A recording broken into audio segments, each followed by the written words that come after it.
বাজে এক্সপেরিয়েন্স বলতে আসলে এরকম বেশ কয়েকটা এক্সপেরিয়েন্সই হয়েছে যে কখনো হয়তো আম আম মানে প্রায়োরিটির দিক থেকে আসলে যখন আসলে আমরা কাজ শুরু করি, আমার কাছে মনে হয় যে জুনিয়রদের বা ফ্রেশারদের আসলে ওইভাবে স্পেস দেওয়া হয় না।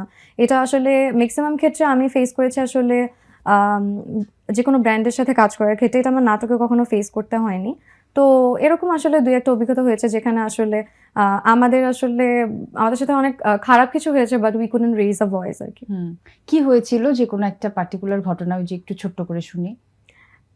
একটা বিজ্ঞাপনে আসলে আমার স্কিন টোন নিয়ে একটু ঝামেলা হচ্ছিল। So I had to like tone down my shade আমার হচ্ছে আরেকজন আর্টিস্টের সাথে ম্যাচ করার জন্য।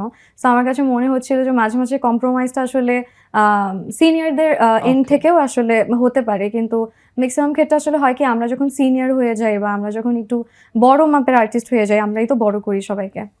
তো তখন আসলে মানুষের মধ্যে আ সেই অমায়িকতাটা থাকে না বা কাইন্ডনেসটা থাকে না। হুম। তো আমার কাছে মনে হয় যত বড় আর্টিস্ট হওয়া উচিত তত বড় মন মানসিকতা নিয়ে চলা উচিত। জুনিয়রদেরকে ভালো না বাসলে তাদের থেকে আমরা কিভাবে এক্সপেক্ট করি যে তারা আমাদেরকে ভালোবাসবে?